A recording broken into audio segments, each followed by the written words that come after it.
welcome back to a new free live tutorial. And today we're going to talk about the best crochet tips and tricks, the things I use all the time that I feel like every crocheter should know about.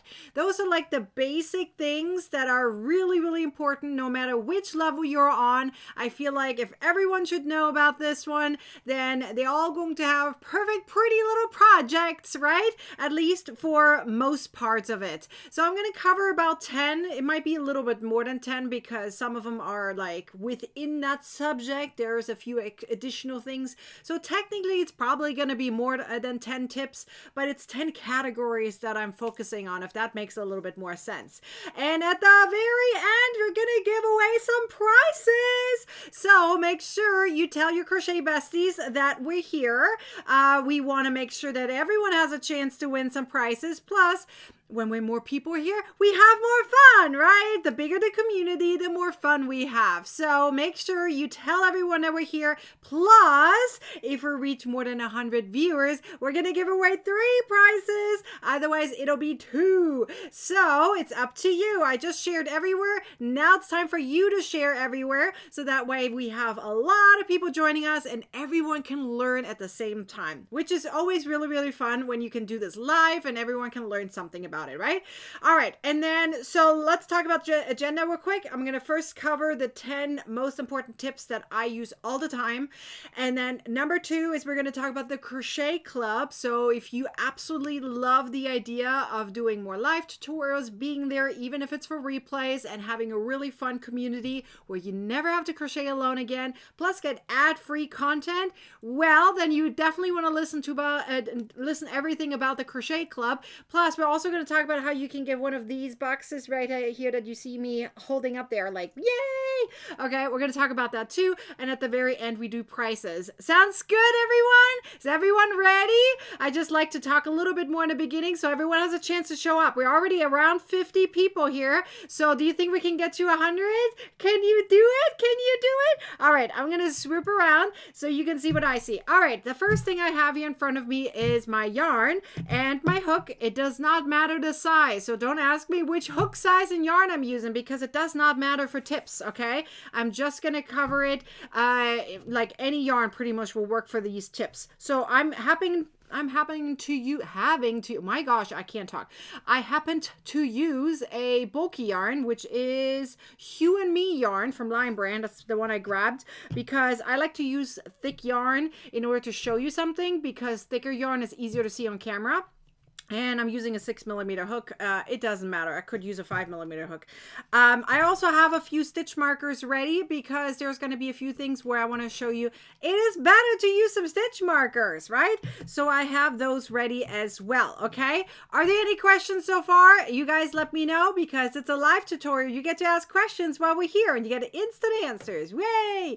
Okay, we're going to first focus on anything circles, okay? So the first few tips, I'm not going to number the tips, okay, but we're gonna first cover some tips around circles, okay? So the very first one would be the magic ring. I'm gonna start with the alternative magic ring because that is the one that's how it kind of all started.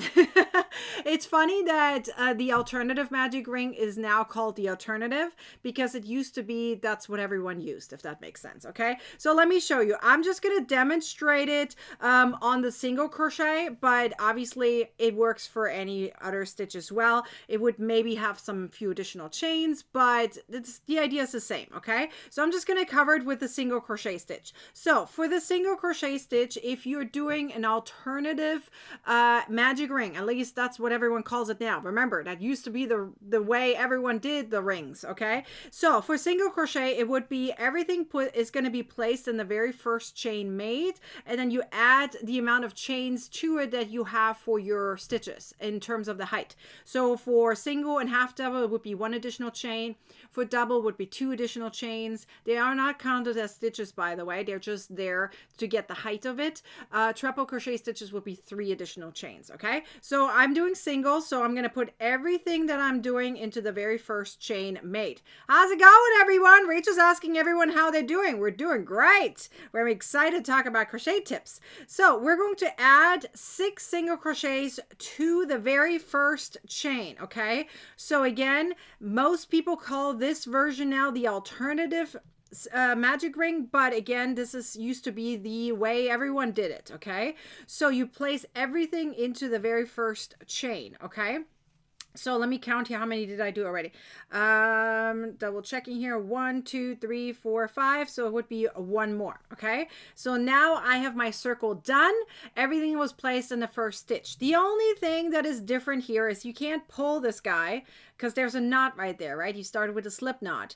So what you have to do is you have to take your yarn end and you're going to have to weave it from the back in a circle, usually like 1 or 2 times, and then pull to close up this hole. So there is a little extra work involved in order to make sure that that hole goes away. Okay, so I'm going to just cut my yarn here at this point so I can show you the comparison to the actual, what we call now the magic ring. Okay, now obviously this is still a magic ring, just like a little bit differently. Okay, Sandy's asking which one do I like better. I like the actual magic ring. It's less work, it's faster to do in my opinion, looks prettier in my opinion, like from the get-go. Not like, I mean, once I weave this through here in a circle from the back, it will look exactly the same. So it's really a matter of the preference. So I'm going to leave this guy here on the side for a second so you can see it. So this is what we now call the alternative magic ring. Used to be called just a magic ring, okay?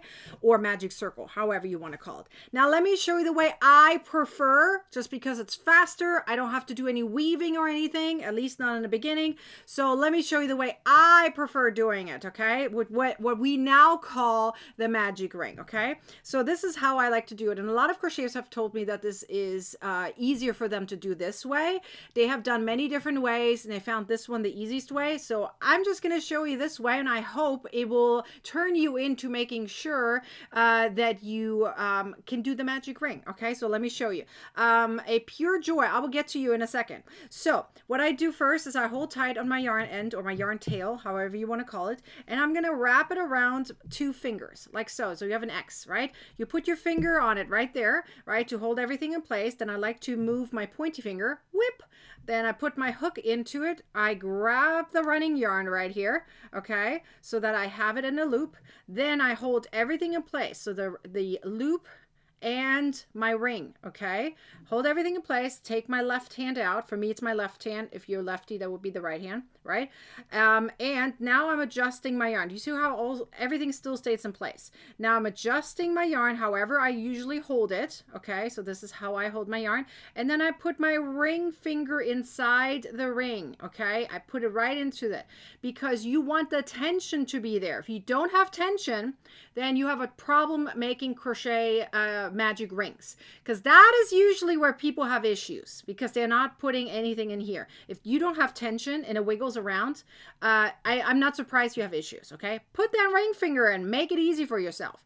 Anyways, once I do so, I make a chain of 1, not to be counted as a stitch. It's just holding the magic ring in place. So if I let go, the magic ring is still there. Do you see that? It's not going anywhere.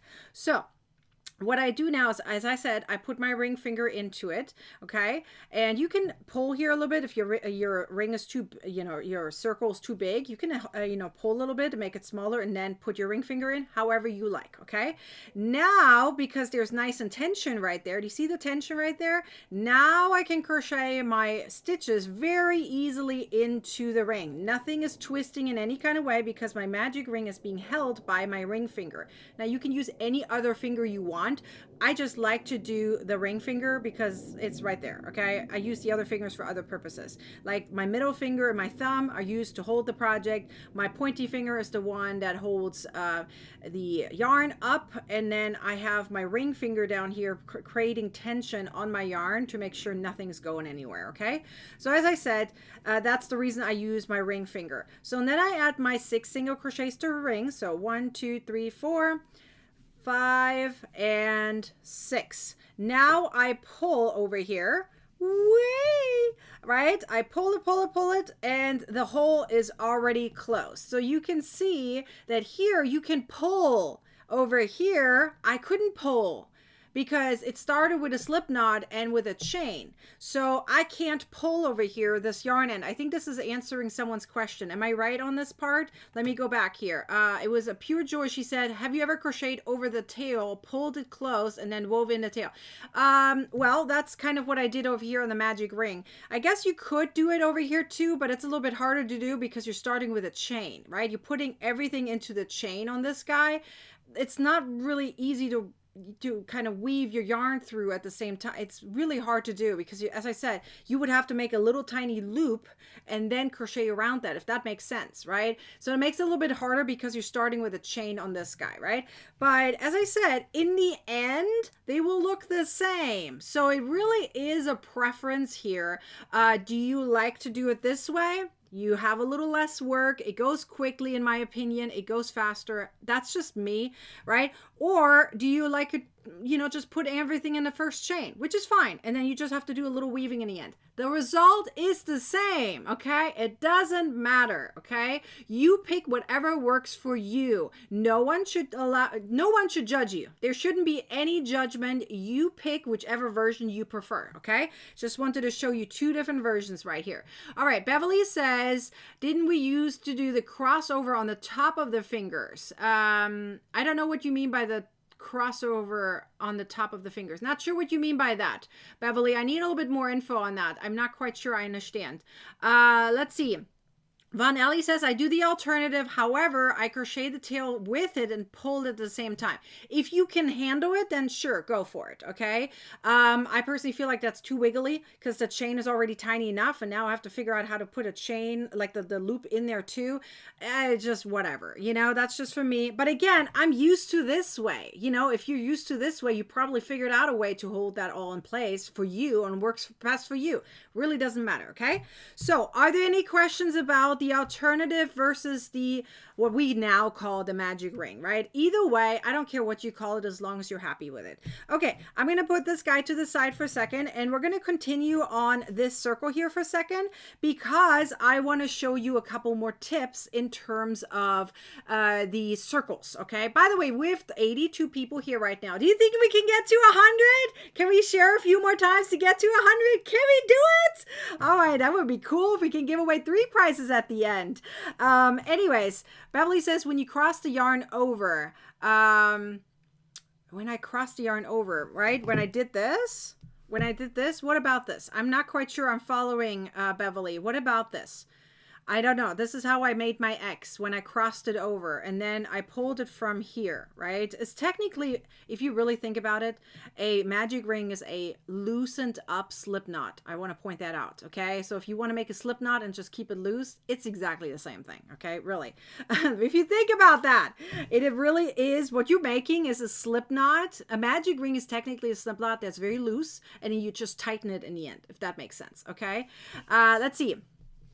Please hit the thumbs up, Trisha says. Thank you! I think, Beverly, if you need a little bit more information, you need to give me a little bit more information or just email me. It's totally fine if you're not quite sure how to say it right now. It's totally fine. Okay, let's see. Let's see. Grandma Karen says, if you weave in the yarn to start, you can't use the stitch marker. Yes, that's what actually was about to talk about. So I'm going to show you first a version that I like to do, and that is for continuous rounds. Okay. So if you're doing continuous rounds, you have 2 different options. Number one, you have to use a stitch marker. It's just like no option there at all, okay? You have to use a stitch marker. Otherwise, you're going to have a hard time counting your stitches. I remember when I first learned how to crochet and I did not know the requirement of using a stitch marker. And I was like, how do people figure out where the row begins and where it ends? Because it's continuous, right? You have to use a stitch marker, okay? So now there's 2 different options. You can pretty much make your very first stitch and then add a regular stitch marker to your first stitch. That's one option, okay? If you want to do that way, go for it. What I like to do is use the yarn end. It's already hanging there. I mean, what are you going to do? You're just going to have to deal with it, right? Might as well use it. It's already there. So if you haven't seen me do that before, this is your little tip here on the side. Just use your yarn end as a stitch marker. So what I do is I lay it over. Do you see how I make a loop? Lay it over, and then I continue on in the next round. So I'm going to do here one round, okay? And where I just do increases right here. So it would be the next round of a single crochet circle would be just two single crochet stitches per stitch, right? That will be the next round. So I'm just going to do this right now. And as you can see, my stitch marker is nicely held in place right there. And there's no issues at all. Dawn says she's a little late. That's okay. No worries. You can always watch the replay from what we talked about in the beginning, but please stay here. Don't watch the replay now. Don't rewind. You're going to miss the prizes later. Okay. Just do that later if you feel like you missed something at the very beginning. Okay. Stay here live so you have a chance to win prizes later. Okay. So this will be then the next round. Okay. So now let's go into the following round. So what you would do here is you would remove your stitch marker that I finished this round, and I just move it up, right? You see that right there? So this is another tip for you. Just use your yarn end. It's already there. So I'm going to show you here the next round. Excuse me. And then I'm going to show you how to do the invisible slip stitch because I want to show you that as well, okay? So here we go. If I go into the next round, we're also going to talk about the difference between making it look like a hexagon versus an actual circle. I know that question comes up all the time. Why does my circle look like a hexagon, okay? And we're going to talk about that as well. So just hang on. We're going to go through it step by step. I'm really teaching you everything that I personally feel like you should know as a crocheter, like the basics of the crochet world. Okay, so anyways, round 3 would be one single crochet and then 2 single crochet stitches. Where the increase is doesn't matter, okay? It can be in the beginning, it could be on the end of each repeat. So this is a repeat right here. It will be one single crochet, then 2 single crochet stitches. Now you're repeating that, okay? So now once you get to the end, this is where you kind of have to make some kind of decisions, okay?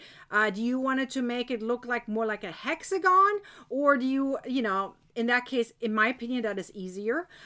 Or do you want a perfect circle? See, if you're making a beanie or a basket or something like that, it won't matter in the end, because here's the thing. Once you're done with your increases, you're going in one single crochet, double crochet per stitch or whatever. It kind of takes away that hexagon effect anyways. So unless you're keeping the circle be a circle, right? Let's say a coaster or something. In that case, I would probably change it up so it doesn't look like a hexagon. But if I know I do like regular, you know, non-increasing rounds after, it doesn't matter. That effect goes away. The hexagon effect will go away. Okay, we're 94, 6 more to get to 100, you guys. Almost there. All right, go ahead and share. Tell your crochet besties we're here. Let's have fun, and we're gonna do prizes at the end. Okay, you got to stay till the end though, otherwise you don't have a chance.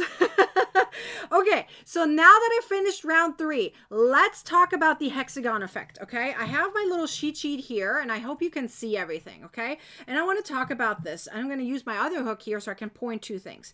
So we already did rounds 1, 2, and 3, right? So here's where you can kind of change things up a little bit. Kelly, I'll get to you in just a second. Okay, so here's where you can change it up. What I typically do, and this is going to be this one right here, it will look like a hexagon in the end. So unless you're making a coaster, it won't matter. So if you make anything that is circular, then I probably wouldn't go this route. So for example, if you make a rug, a coaster, or anything that's considered circular, you may maybe a doily or something, right? Then I wouldn't go this route. I would go this route. But if I make a beanie, a basket, or anything that has more than a circle, then the hexagon effect goes away. But here's how it looks like if you do a hexagon. The hexagon effect means that you are putting the increases on top of the increases. Do you see that they are stacked? They're literally in the same position every single round. That is what creates that hexagon effect, because they're pointy, right? You're adding that increase on top of the increase, making it a little bit pointy. Someone's asking, can you make it darker? Of course I can make it a little bit darker. I'll make it brighter again when we get back to the yarn, but here we go. And I'm going to zoom in just a tad. Okay, is this better to see? Hopefully that is. I made a typo, so I had to use some whiteout. I apologize. Anyways, so here we go. So the idea is that the increase is on top of the increase. Do you see that? Right? They're in the same location. Now, that is easier to remember. You can see here that in every round, there is one additional stitch right here, right? It comes from that increase. So here it's one, then an increase. Then here's 2 single crochet stitches, 1 stitch per stitch, then an increase. Here's 3, increase, 4, increase. That's easy peasy, right? No problem right here. Now it does make it look like a hexagon, but it's fine if you are continuing on anyways, okay? But then here, this is where you can switch it up. So if you want to make it look like a perfect circle, the idea is you're keeping the same stitch count, or the same stitches I should say, per repeat. This is a repeat right here. For example, if I take this one right here, 1 single crochet and 2 stitches and an increase, you can change that up and put it into 1 single crochet, an increase, and 1 single crochet. It's the same amount of stitches, the same stitches, just in a different order. So the idea, in order to make it into a circle, is to move the location of the increase. Put it somewhere else, anywhere but on top of each other. So that's the idea. So moving the increase into any other location. Don't just switch it back and forth from the beginning to the end. That's not going to work. You're still going to have that little bit of effect of it. You literally have to move it around into different locations. Never put an increase on top of an increase. Then this will work. If you switch from front to end, the increases are still next to each other, especially at that one point. Does that make sense? You can take a screenshot of this, by the way. I have no problem with this. This is an example of switching the location around. There's other ways to do it, right? You can put it in other locations. I just made one up, kind of looking at it and it's like, okay, as long as I make sure the increase is not on top of the other, then it's fine. You put it wherever you want, okay? This effect would continue on. And then you have the perfect circle because the increase is not stacked. Is that clear? Are there any questions about the circle versus the hexagon effect, the look of it? Okay, let me come back to Kelly. Kelly says, with the invisible slip stitch, what loops do you use in order? I think I've been doing them wrong. Happy to show you. I'm actually going to talk about that now since we covered the circle part. I hope there's no more questions about the circles. Are there any more questions? I just want to make sure we're all good here. I'm going to zoom back out just a hint and make it a little bit lighter again because otherwise you can't see my yarn, okay? So you can always go back and if you need to take a picture of this. So let me show you the invisible slip stitch. So the invisible slip stitch is something pretty much I use at all times. I don't use a regular slip stitch. Let me show you what I mean. So let's say you're not doing continuous rounds. Okay, let's say you're doing non-continuous rounds where you're supposed to connect the first with the last stitch together. That would be a slip stitch. So let me show you how a slip stitch looks like. So this is a regular slip stitch, right? The problem on this is that when you are now putting a stitch on top of it, okay, and not on top of the stitch, but in the same location, that's usually what you need to do. This is what it's going to look like, okay? So if I now put a single crochet on top, you have this extra loop, first of all, that a lot of crocheters think that is a stitch. There's a slip stitch right there. But it looks like there's a V, right? It's an additional V. Now you have to look. Oh my gosh, is that my stitch or is that my slip stitch? And sometimes, obviously, when you then go in non-continuous rounds, you see it a little bit more obviously. There's a little bit of a bump right there, and you can see where your slip stitches are. And I don't want to do that. I don't want to see the slip stitch. And also, I don't want to confuse it with another stitch. So I don't do that. So I'm going to take this out. So here's what I would do if I want to have an invisible slip stitch. There's also a hidden slip stitch where you do it from the back. So this is the hidden slip stitch. Let me show you the difference. Front way is the regular slip stitch. back way is the hidden slip stitch, where you pull it to the back and then you pull it, okay? Then now the slip stitch is in the back, but there's still that V there, right? So I still don't use the hidden slip stitch. I use the invisible slip stitch. I know it sounds weird, why they're the same words, just different way of looking. Let me show you. This is how I do the invisible slip stitch. You pull out that loop, take off your hook, insert your hook from the back to the front in that first stitch, right? Not the one you just used, not the one over there. It is the first stitch, the one you would use for regular slip stitches, okay? You put your hook from the back to the front, and now you put that loop back around the hook, okay? Tighten it up a little bit, and then pull it to the back. Now, it is technically not an actual slip stitch. Okay, so if you define it as how a slip stitch needs to look like, it is not. However, it serves the purpose of a slip stitch by connecting the first with the last stitch together. But really what you're doing is a relocation of the loop. So now when I go in and crochet my single crochet stitch, I don't see a slip stitch. There is no additional little weird loop. There's no additional V to mix up my stitches. Does that make sense? Okay. So if you don't like that extra weird extra V there, right? Because it's annoying. Like now you have to look, which one is it? Which one is my first stitch? Which one is the slip stitch? How many times have you done that? That's so annoying, which is why I came up with this idea. I don't know if that existed before. I came up with it. Again, I don't know if I should get credit for this or not, but this is what I did. I was like, you know what? There needs to be a better way to do this. So that's what I did. I'm doing the invisible slip stitch. And that's what I called it. It's invisible. You can't see it, right? You can't see that I moved that loop back. Maybe a teeny tiny bit you can see it, but barely, right? So that is what I do. And now I just can put my single crochet right on top. I don't see a slip stitch. I just can continue on with my work. And I didn't even do a chain of one, by the way. I skipped that too. That's a little tip on the side. For single crochets and half double crochet stitches, I don't do a turning chain. It just creates another loop, another bulk. I don't want it. All right, Nana, yes, I will. I will do that. Give me 1 second. I just want to check if there's something else in here that I'm missing. A Pure Joy says, I hate that extra loop. I pull it tight so I don't actually use it. Yeah, but then it's still there, right? And you still see it. So if you don't like it, then let's remove it. Use the invisible slip stitch. Let me do this one more time for Nana.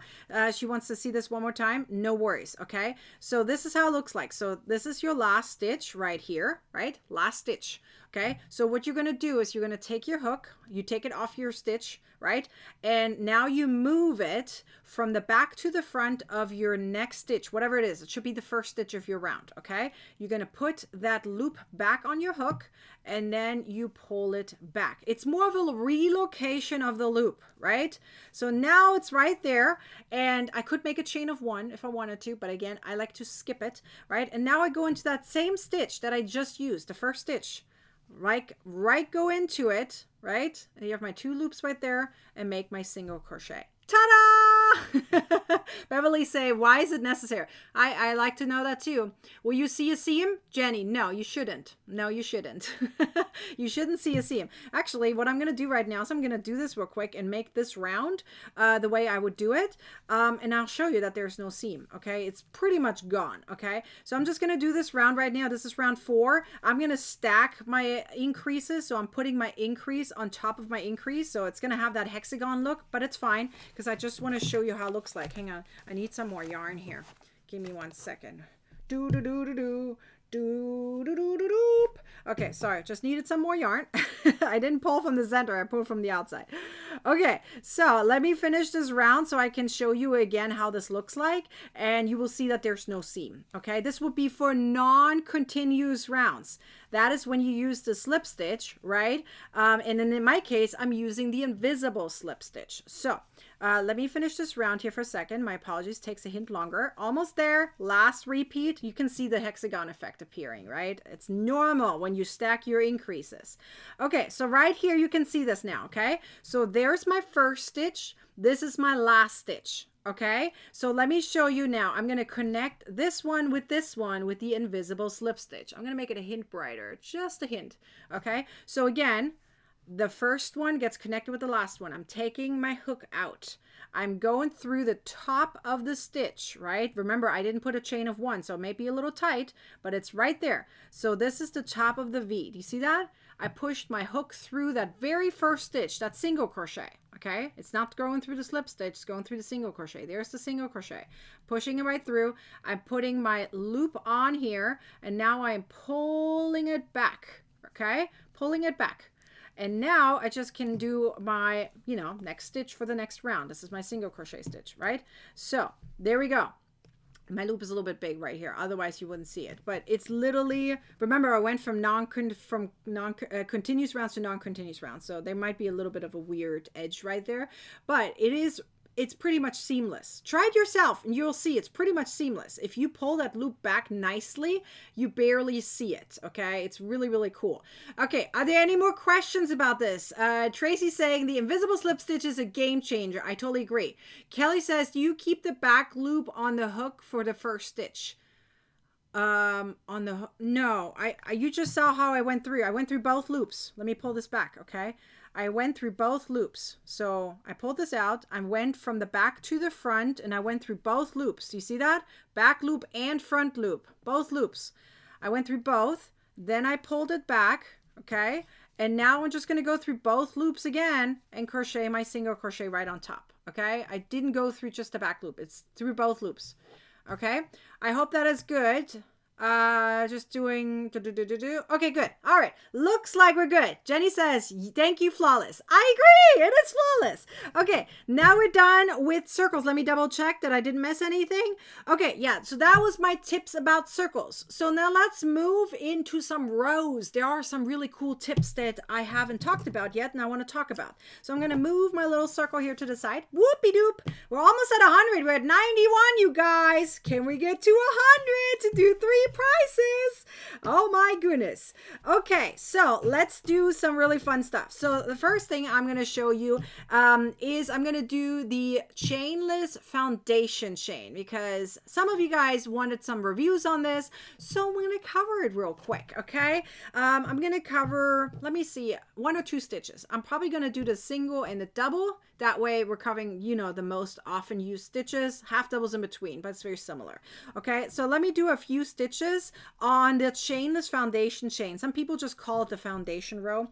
It's up to you how you call it. I like to call it the chainless foundation chain because it reminds me that I don't make a chain ahead of time of my row, but I'm still making a chain. That's why I call it the chainless foundation chain. I know it sounds weird to say it that way, but it reminds me on how to do it. That's why I say it that way.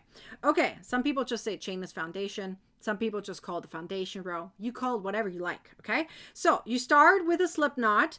Then you're going to make 2 chains if you're making a single crochet version.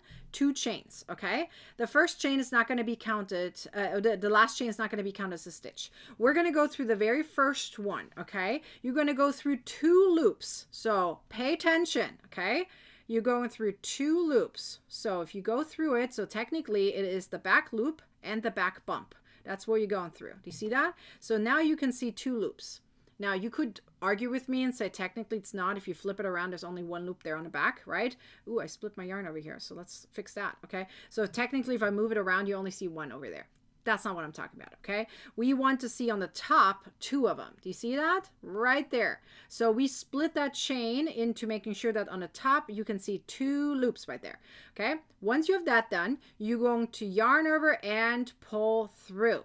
Now what you want to say is, okay, that is going to be my chain.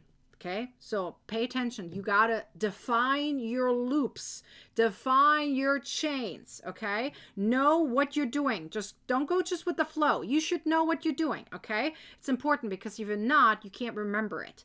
Okay, so that is now your chain. Say that out loud to yourself. That is my chain. Now what you're gonna do is you're gonna do a yarn over pull through the chain. Okay, yes, I'm emphasizing that on purpose. You'll see in a second why. So that is your chain. You just made the, 1 chains out of the long chains in order to make a row, right? That is your chain. Now you have 2 loops on your hook. that is a partial finished single crochet stitch. So now I'm holding tight on that chain here on the bottom. You're going to need that. Hold that tight. You need to know where it is later in a second. Okay, so hold it. There's your chain. Not that one, that one. Okay, so I'm holding tight on that chain. Now yarn over, pull through. Done. I made a chain and a single crochet on top. Got it? Now we're going to go into that chain here on the bottom. Okay, and important is when you go through it, again, you want two loops on there. Do you see that? Two loops right there on your hook. Now you're going to yarn over and pull through. You made a chain. Let me say it again. That is your chain. You just made the chain. That's the bottom part of that first row, right? The long chain. We're substituting this out. Okay. Now you're going to yarn over, pull through the chain. Now you have two loops on your hook. That is going to be your single crochet stitch. Yarn over, pull through. You make your single. So now you can see here on the bottom. Do you see those V's? Right? You're making your chain and your first row at the same time. Do you see that? How cool is that? Okay, so as long as you know which one is your chain, which one is your stitch, you're good to go on this.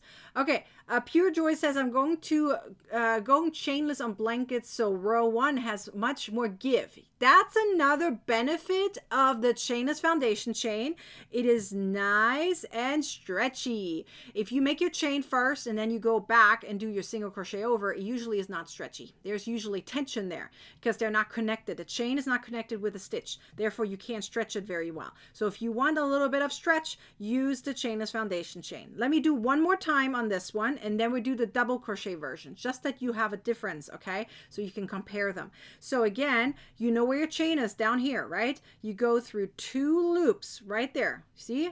Two loops because you want the pretty V's on the bottom, okay? Go through it. You made your chain now, right? Say it out loud. You made your chain, okay? Then you're going to pull your yarn through to make your single crochet on top. Yarn over, pull through, and you made your single, right? So this is how it looks like. You have your chains on the bottom, your single crochets on top. How cool is that, right? So I'm going to snip this for a second and let me compare this version. I'm going to put it here on the side so you can still see it. And we're going to do a double crochet version for a second, okay? Because I want you to see how that looks like. Okay, so single, chainless foundation, single crochet chain. That's long name, but that's what it is. Now we're doing the double crochet version, okay? Just that you have a comparison. Okay, so you start again with a slip knot, and you're going to make 3 chains this time because we need to get the height of a double crochet stitch, okay? So what you're going to do is you're going to first do your yarn over. Yes, you have to do it first. Then you're going to work on your chain, okay? So yarn over, because you know you're making a double crochet stitch. You're going to go into your very first chain that you made. Again, the most important thing is you want to go through 2 loops. You want that pretty V on the bottom. Yarn over, pull through, say it out loud. That is your chain. The very first one you're pulling through is your chain, okay? Now you're going to do yarn over, pull through the chain, and now you have your 3 loops on your hook that you normally would have for a double crochet stitch. You're now finishing up that double crochet stitch. Yarn over, pull through 2, yarn over, pull through 2, right? So for the double crochet, it's a little bit easier to see, right? The chain is down here, the double crochet is on the top. So let me see. I see a couple of notes right here. Hi, Macy. She says, thank you. That's very helpful. I've been wanting to learn this. Hey, beginners here. Hello. I love seeing beginners. Tell me all. Tell me where you are at. I would love to know if you're a beginner. I want to help you all. This is for everyone. I don't care which level you're at. You can always learn something new. You should learn something new every single day. It makes life more interesting. Okay, so let's do a couple more versions, a couple more stitches on this, right? So down here's our chain, right? Remember, you have to remember where your chain is. So make your yarn over first. Go through your chain. It has 2 loops. Always look. Did I go through 2 loops? Okay, I did. Yarn over, pull through. Now you say it. This is my chain. This is not the part of the double crochet yet, even though it looks like it because it's 3 loops. You just made your chain. Now yarn over, pull through. Now you're working on your double crochet stitch. You have to have your chain here on the bottom first, okay? Otherwise you don't know where you're going to go into when you make your next stitch. Make your chain first. Now work on the double crochet, right? Yarn over, pull through 2, yarn over, pull through 2. Done, okay? Azelia, sorry, I don't know how to pronounce your name. She says, for a half double crochet chainless foundation, is it done like the single or the double? Well, it's pretty much the same as the double, just that you're pulling over all 3 loops instead of breaking it up, right? Let me show you what I mean. So again, you're doing a yarn over, okay? You're going into the very first chain that you made here, right here. Not the very first chain, but the chain that you just made. By the way, if you start with a half double, it's the same idea, right? Go on the bottom right there. Then you're going to make a yarn over and pull through. You just made your chain, right? Now yarn over, pull through, and you have your 3 loops. That could be a half double or it could be a double, right? If you do a half double, you go through yarn over, pull through all. That makes sense, right? For a double crochet, you do a yarn over and pull through 2, yarn over, pull through 2, right? Now, the only difference is for the half double foundation is I don't do a chain of 3 in the beginning. I do a chain of 2 because the half double is a little bit smaller. So I don't do a chain of 3 in the beginning. I do a chain of 2. So the starting way is the same as a single, just that I do yarn over after, if that makes sense, okay? Let's see. Could you show the top and help counting the stitches? Of course, I'm happy to. So first I want to show you the bottom. You see the nice pretty V's. I just made 3 stitches and 3 chains all at the same time. Sandra, yes, I'm doing it right now. So look, 1, 2, 3 chains. Do you see that? Now let's count the top. 1, 2, 3. Does this chain count the beginning one? No, it does not count. It's just there to get you started. This part does not count. So we have these additional 2 chains right there, right? Yes, they create some bulk. I'm not happy with it, but it's the only way to get started on it, okay? Well, actually, there is one other way, but I don't want to get too complicated right now. So let's just say don't count this chain situation over here as a stitch. It's not. So you would take this away. It's just there to get you started, and then these will be your stitches. 1, 2, 3 stitches. Let me pull this a little bit over. You can see a little bit better there. 3 stitches. Got it? Are we good on the counting now? So this part does not count. That's why I put my finger on it right now. Okay. Azila says, sorry, I should have specified more. I meant the start, and you answered that I was typing this. Good! Yay! I answered you. Yay! Sandra says the chain 3 was confusing me. I totally agree. I totally agree. There's a side tip for those who want to go a little advanced. You can start with an alternative turning chain and then do it. That way the first stitch counts. But I'm not going to talk about that part with the chainless foundation right now. That's a little bit too advanced. But I will show you how to do the alternative turning chain. So I'm going to make here 1 more stitch just to have a little bit extra here, right here. I need a little bit more so I can show you the difference. Actually, I'm going to make 2 more stitches real quick here because I want a nice pretty row so I can teach you better. Okay, so here I have now 5 double crochet stitches right here. Remember, we're not counting this guy right here. I'm going to leave that there because I want you to see what it looks like when we don't have gaps or bulk versus when we do. Okay, so I'm going to turn my work now. So this would be chains on the bottom, double crochets on top. So let me turn this. So you have a few different options here. Here's another tip for you. You could now just do a chain of 2. So there's a few different options out there. Chain of 2, and then you can do a double crochet stitch. Okay, what that happens right here when you do this, and you can literally see it. It is a really big bulk here on the side. You're not counting that chain of 2. Then why is it there? Okay, it's like literally just creating this bulk, and it's not necessary to be there. Now then you could say, well, if you just make a chain of 3, then you can count it as a stitch. It's the first stitch, right? Then you skip this one because you're now counting this one, and you go into the next one, right? Ta-da, you made a stitch. But what you also made is a gigantic gap right there. So if you have a chain of 2, you're going to create extra bulk. If you have a chain of 3, you're going to create this gigantic hole right there. Don't like it. So what I do instead is I don't do a chain at all. I do the alternative turning chain. But specifically, there's a few different versions. I prefer the stacked single crochet version. So let me show you how that looks like. No chains at all. You're going to go right into it and you're going to make a single crochet stitch. Yes, a single crochet stitch. Now you're going to look at your single crochet stitch and you're going to see 2 loops here in the front, 2 lines. We made it to 101. Yay, 102 now. We did it. We're going to have 3 prizes today, you guys. Woohoo! All right, so we have 2 loops right there in the front. Do you see those 2 loops? Okay, you're going to go to the one that's closest to your yarn finger. I say that on purpose because if you're lefty, please use the free Chrome extension called Video Mirror to turn any video around that's on your Chrome browser, okay? It flips the video so you can see it better. So this loop right here is closest to my yarn finger. I'm not calling left or right because if you're lefty, you can turn this, okay? So now you're going to go into that, yarn over, pull through. You have 2 loops on your hook, yarn over, pull through. That is a stacked single crochet stitch. It counts as an alternative turning chain and it counts as a double crochet stitch. 2 single crochets on top of each other are the same height as a double crochet stitch. So now when I make my next double crochet stitch, guess what? There's no extra bulk. There's no weird gaps. It looks pretty. And on top of it, I have a really nice V here at the top that I can go into. No tightness. You know when you have chains, a chain of 3, and then you have to figure out how to get into that weird chain that's moving around? Ah, it's so annoying, right?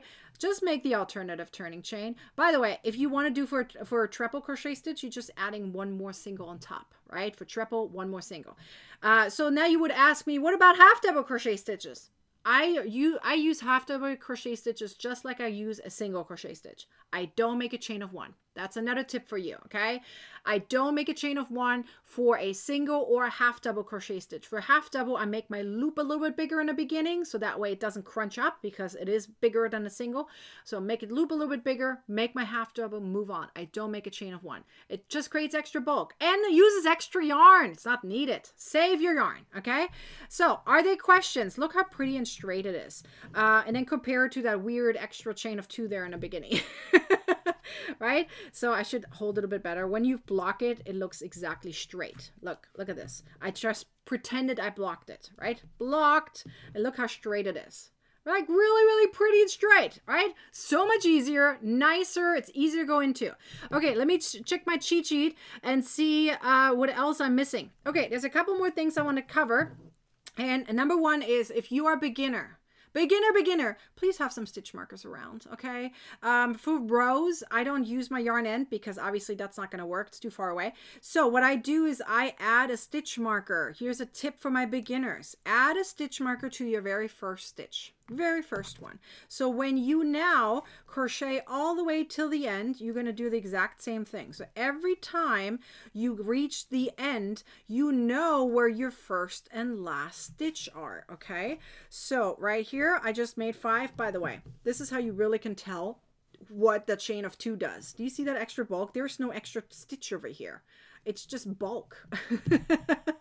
I literally stop at this point because look, it's 5 stitches. You see that? 5 stitches. But this is extra. This is where people get confused. Like now I have that extra chain of 2. I don't know what to do with it. It's just there. It's extra bulk. Don't like it.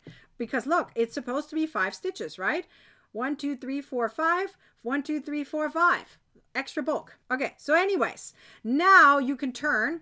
Ignore the extra bulk, right? And you're going to make your alternative turning chain right here, right? To make straight edges. And then you're going to add your on your very first stitch, you're going to add a stitch marker. So now when you come back around, you know where your very last stitch or first stitch is. Where do I go into? You don't have to do any guessing work. So please use your stitch markers at your very first stitch. So when you come back around, you know where your last stitch is. Got it?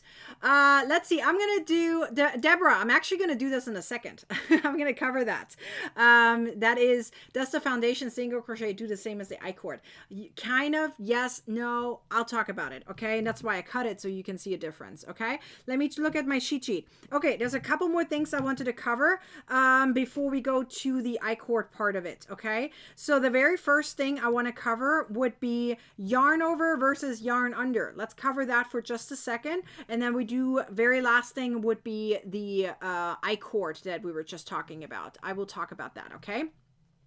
Von Ellie says, I love this. I've never heard of this stacked one. Well, I sure hope you're going to use it now. Okay.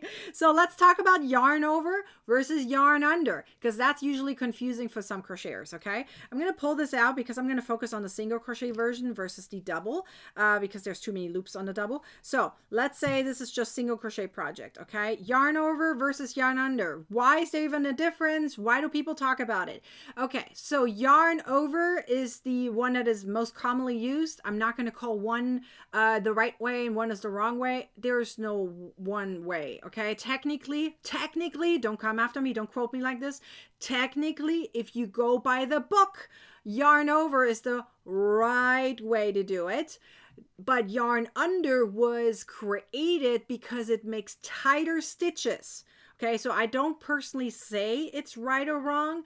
I'm telling you what the books say, okay? This is what it's considered as definition. When you're making a stitch, you technically do yarn overs. Does that make sense? Don't say that I'm saying it one is right or wrong. I'm telling you what the definition is per, you know, the crochet rules kind of thing. You know what I mean? Like the council, whatever. We have like a craft council and stuff. They consider that technically the right way. However, let's just call one way is more commonly used. The other one is a little less commonly used. But in amigurumi, it's very common to use yarn unders because it makes the stitch tighter. And that's what you want in amigurumi. In amigurumi, you don't want gaps in between. Why? Because you're stuffing that little stuffed animal and you don't want gaps so that the polyfill doesn't come out. Make sense? So let me show you what it actually looks like, okay? So if you do a yarn over, here's how it looks like, right? Yarn over would be where the yarn is over the hook. Okay, so if you look at your project and you see that the yarn is over the hook, do you see that? It's over the hook, then it would be a yarn over. Got it? So that would be yarn over. And you do this a few different ways. There's a combination. I'll show you that in a second. So if you then finish your stitch, yarn over, pull through. That will be just the way that normally single crochets are done. Now, let me show you the single crochet version with the yarn unders, okay? So yarn under would be you put that hook on top of it. Therefore, the yarn is underneath the hook. You see that? Underneath. You pull that through. It actually twists your yarn a little bit, okay? And then you can pull it again where technically the yarn is under the hook. Do you see it when it's underneath it? And then you pull it through. So that will be the yarn under version. Now, what a lot of crocheters like to do in amigurumi, for example, they do a combination of both. I actually learned that way in the very beginning. So I made a combination of it. So let me show you the combination. So here's what some crocheters do. And they're like, they didn't even realize that they were doing in a mixed version. So let me show you. So some people like to do yarn under first, yarn over after.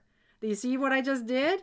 Okay, let me do it again. So yarn under the hook. You see, yarn under the hook. And then yarn over the hook. So that will be the combination of both. Do you see that? Now, if you're looking at your single crochets, you can start seeing that the single crochets are going to look a little bit more X-like when you make the yarn under first. Then they look a little bit more X-y, right? So have you ever seen the single crochets look like an X? That's because they did a yarn under, okay? That's the only difference. Otherwise, it's still single. I always get that question. It's like, Nikki, this doesn't look like a single crochet stitch. What stitch is that?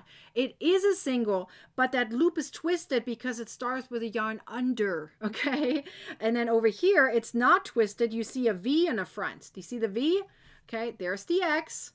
There's the V. The V would be if you do a yarn over first. Got it? Is that clear? So let me show you the very last tip for today. Last tip for today would be the I-cord. And then we compare it to this guy right here, okay?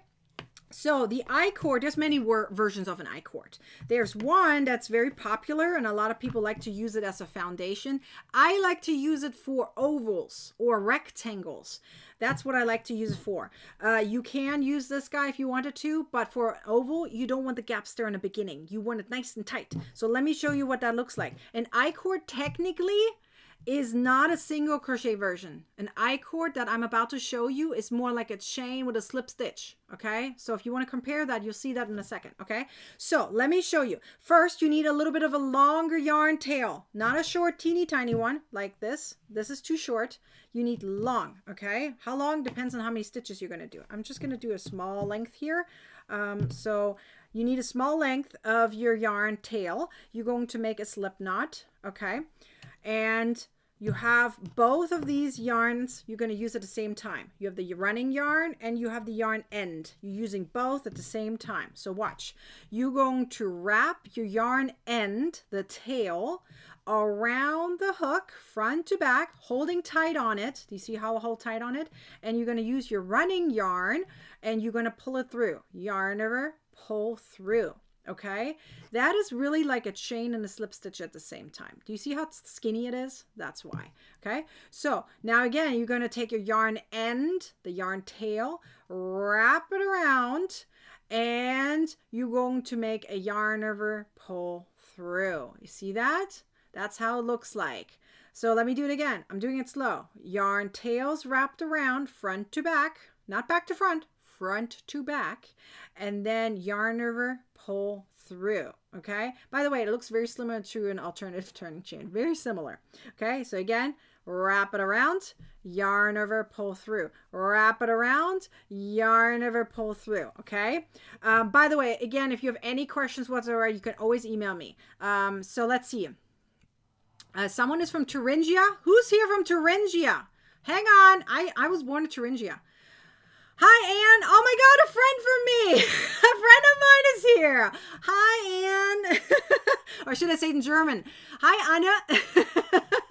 I just realized a friend of mine from high school is here. Hello. I haven't talked to you in a long time. She's on Facebook, in case anyone is seeing it. She's on Facebook, not on YouTube. I have a former friend of mine is here from high school. Anyways, didn't even realize it. Thuringia is in Germany. It's a state in Germany, if anyone is asking. Anyways, yeah, it's right in the smack middle of Germany. That's where it is. Okay, so there we go. So you pull this through, right? So yarn over, pull through, yarn over, pull through. Now this is how it looks like. Okay, it's literally a teeny tiny I-cord. A lot of people like to use this for French lip bracelets and stuff like that, right? But let's compare it to the Chainless foundation chain. Okay, do you see it's pretty much half the size? Okay, so this is stretchy, right? This is the chains and a single crochet at the same time. There is a little bit of stretch here, but not too much. But if you compare it, would I replace this guy with this guy? No, I wouldn't. It is a different purpose, okay? So this is a chain with a single crochet on top. This is like a chain with a slip stitch at the same time, okay? So what would I use this for? I would use it as a foundation to replace a chain with. So remember when you're doing ovals and rectangles and you have to go in rounds around the chain?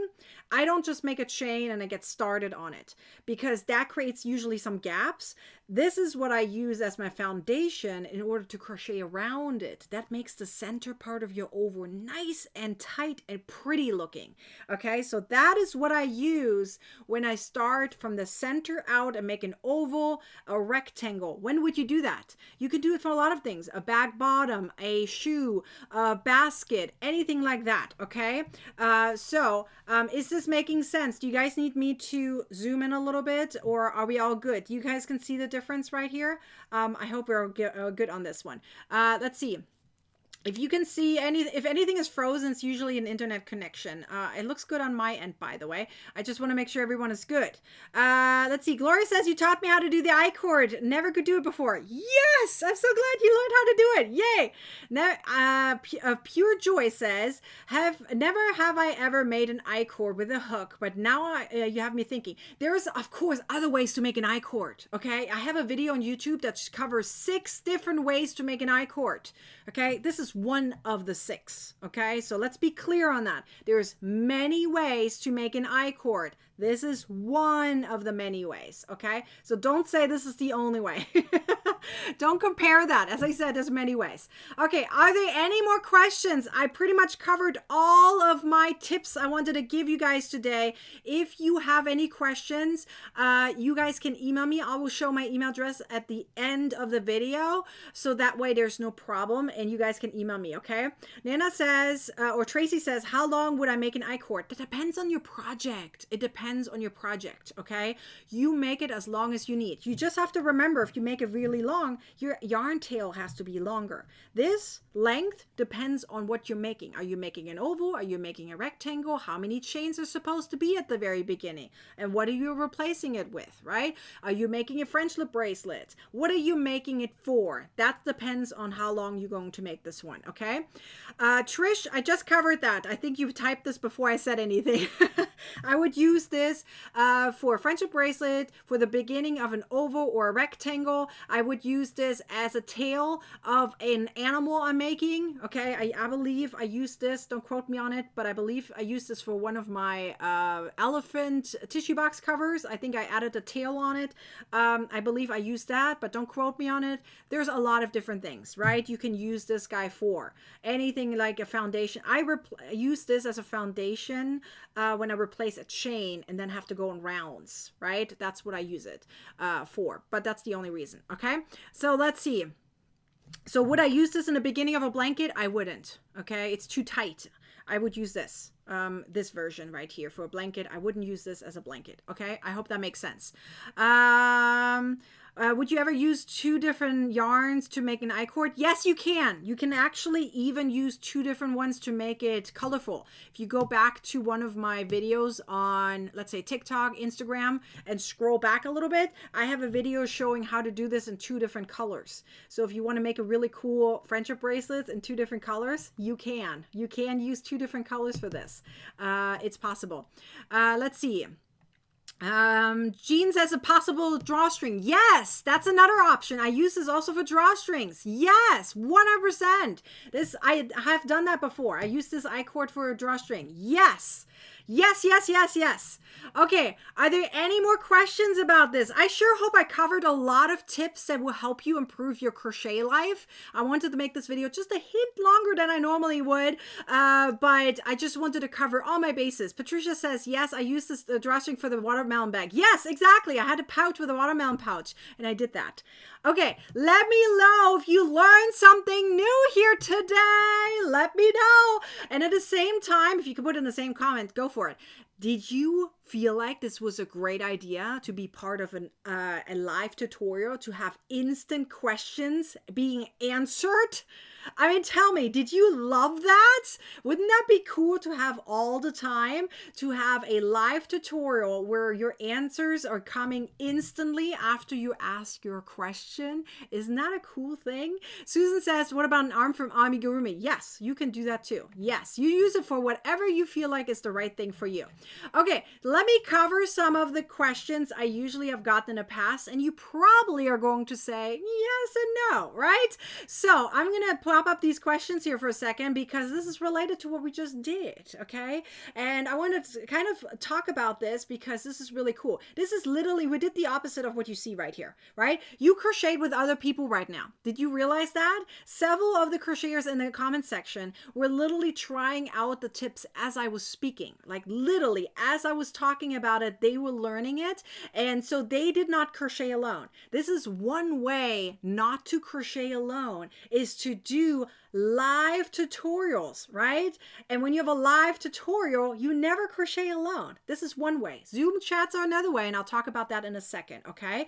So the other thing is, and I'm going to do the last part question for a second, is instant pattern support. In this case, it was tips support. Instant. But if you never really had this before, you probably realize this is how it's supposed to be. You're supposed to be able to get answers when you ask questions in the crochet community from the designer. Yes, you should. I sure hope. But sadly, that's not the case most of the time. So here, you didn't crochet alone. You got instant support, and I sure hope it was not boring for you. I sure hope You were entertained, you had fun, you felt like you were part of the community, you felt like this is something I can do all the time. This is fun. Am I right? And if you feel like, oh my gosh, I want more of this, you know, the fun part of it, being part of this community, not having boring videos, but having entertaining videos, having fun, smiling, laughing, right? And getting instant support at the same time, that's kind of cool. Like, but remember, when I say instant support, it's not just via live tutors. Emails is another way, right? You can email me at all times. I'm really quickly responding to this. So there's many different ways to get instant support here. Let's see. I'm just checking really quickly. There are so many comments flying in here at the same time. Deborah says, I need to make a cheat sheet. Yes, go for it. Trisha says, I'm crocheting while learning. Watch YouTube videos. There you go. Jennifer just found your channel. Hi, Jennifer. Sorry, I missed the beginning. You can totally watch the replay later. I'm looking forward to going back and watching it. Yes, that's what I want. But stay here live so we can do the prices in a second, okay?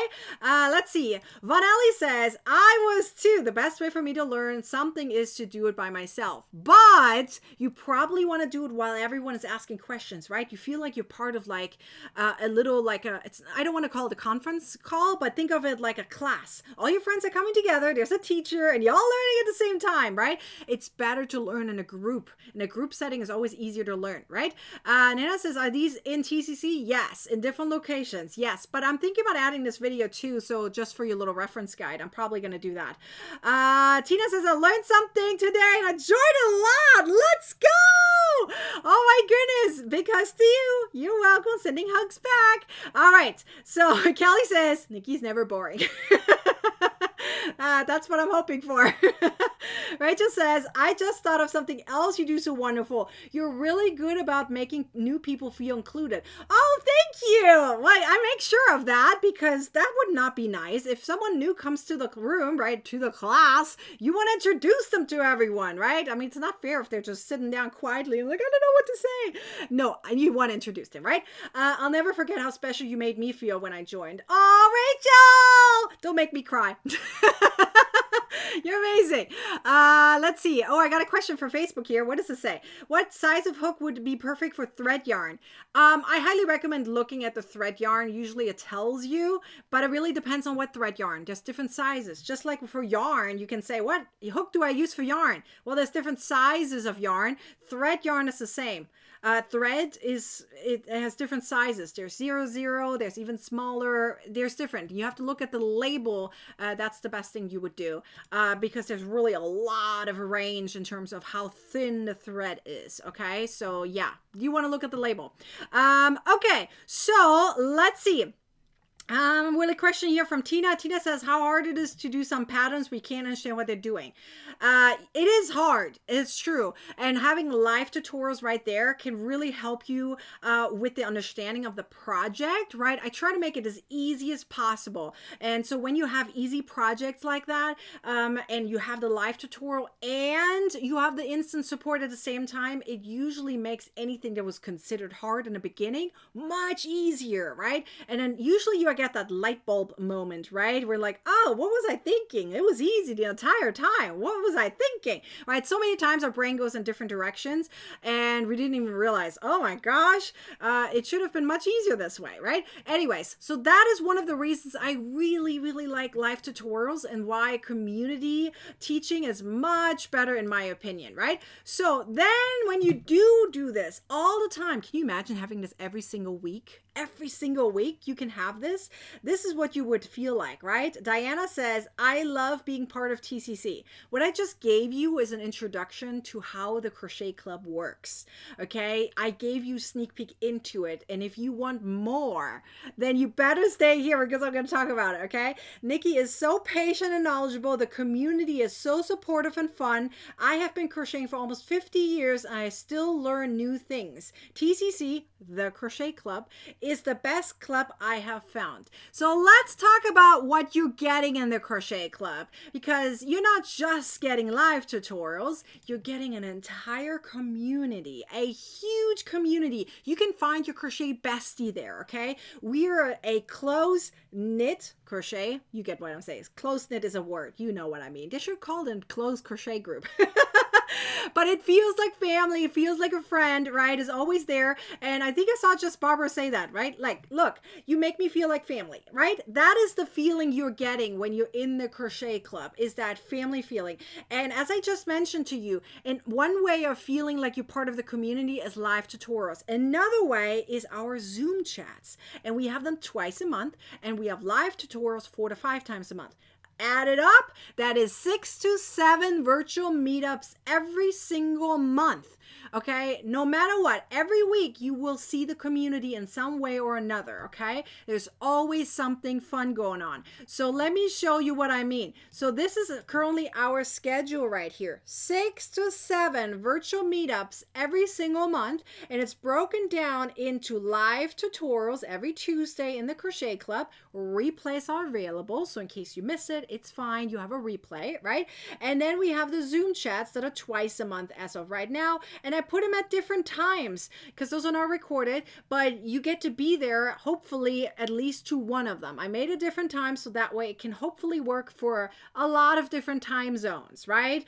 Depending on where you live. So I just always make sure that it can work for as many time zones as possible. But let's talk about the live tutorials for just a moment, right? Because that one actually is, they're kind of combined. I don't know how to explain it besides saying that when you come to the Zoom chats and we talk about everything crochet, you can share your project, you can talk about stories, but we also take in pattern requests. Tell me another community where you can submit a pattern request, because that is really, really cool, okay?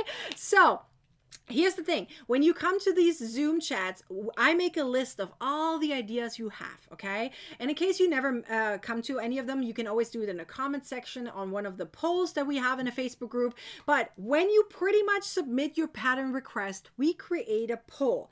From the poll, you get to vote on it, and that will determine of what I'm teaching you in the live tutorials. Meaning you have a voice and you are in control of what is going to be happening in terms of what is being taught.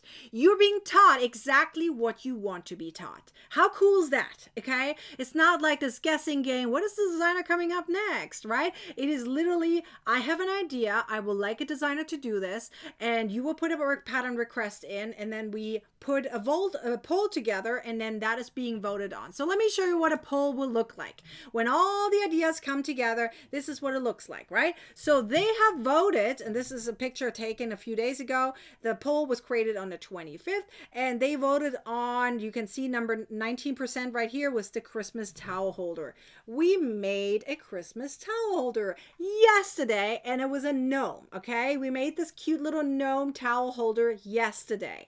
So they asked for it. They made it with us in the Crochet Club community, okay? So we made it as a live tutorial together. They learned how to make this super cute. Someone just already made it yesterday. I already saw several posting, I think it was at least 2 of them that I saw. Maybe my brain is wrong, but I thought I saw 2 gnomes flying around that already have finished this, and they asked for it. They got it, right? Now, the next one would be then determining, there was a few of them that are very close. We have the Kindle iPad sleeve, it's at 13, and then we have these 2 down here, that's 15%. As we have new crocheters joining, this changes probably because they're going to vote on it. We have Glittens, which is, you know, the gloves that have the mitten combo kind of thing, right?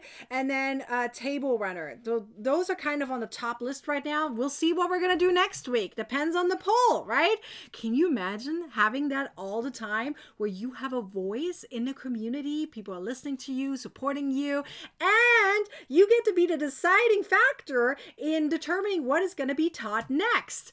Ad-free, print printer friendly patterns. So yes, I literally will teach you on camera of what you have been asking for. So there was a time like this one, they wanted a lot of stitches. So we were covering, like for a whole month, we were covering Tunisian crochet stitches. So this was one version where we did that, right? You are being taught exactly what you want to be taught. It's really, really cool experience. And you can see in the comments right here how everyone is talking. Let me show you, while I also talk about that you get access to more than 600 ad-free printer-friendly patterns, right?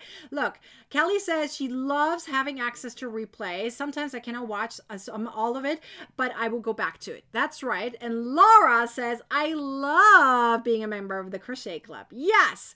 Trish says, I remember to find the invitees to the Zoom chats and get involved the fourth Thursday of the month. Yes, that's what we want. I can't wait to see you there. Let's see. There's one more I wanted to show off. Linda says, I love my family in the Crochet Club. I don't feel alone. If I have a problem, Nikki in the community is there. So if you want that feeling, come join us. I put the link up here, by the way, and it's currently on sale. All right, with that coupon code, it's 25% off. And I'm going to talk about what else is in the Crochet Club, because there's a little bit extra things. This is not all. I mean, plus these over 600 ad-free printer-friendly crochet patterns. But they're not just patterns, right? They also have some really cool features, and one of them is that they come with checkoff boxes. Most of them do, okay? There's only 3 categories that don't have checkoff boxes, and those are mystery crochet alongs, live crochet alongs, and annual crochet alongs. And because they come with multiple different videos that are associated with the written pattern, so we make it in a way that it's easy to see, and therefore it doesn't have the checkoff boxes, okay? That's the only reason. Plus they updated whenever a new part comes out, so it makes it easier that way. Everything else, more than 600 patterns, come with these checkoff boxes, okay?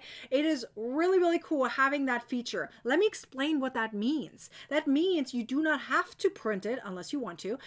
You can literally save your progress virtually online. You can check off, I did this row, I did this row, I did this row, whatever, or round. And on the bottom, there's a save button, okay? So you can save your progress at all the times wherever you go. So you don't have to print out your work. You can take it with you on your iPad, tablet, phone, whatever you want, right? So that way you always have it there. Look, Sandy says, I love the checkoff boxes. Yes. Gigi says, this is the best investment I ever made. Yes, invest in yourself, in your own crochet journey. You want that. Christy says, 600 plus patterns plus Nikki's personal support is what makes every penny so worth it. That's what you want. And Nana says, and long-lasting friendships. That's right. We want that, because when you have a friend there, you're learning at the same time with your friend, right? You guys can communicate with each other. You can bond. You can talk about crochet. You always feel like there's someone there, right? And even if your friend is maybe not available, you have the entire community available to you. And then you have the ad-free content 24/7, or like Tracy likes to call it, the crochet candy shop, right? Then yes, you're gonna feel like it's really, really amazing to have that at the tip of your finger 24/7. Now let me show you what that actually looks like when you are going into the vault. So meaning the vault, the TCC vault, is where all the patterns are, right? So here's my iPad.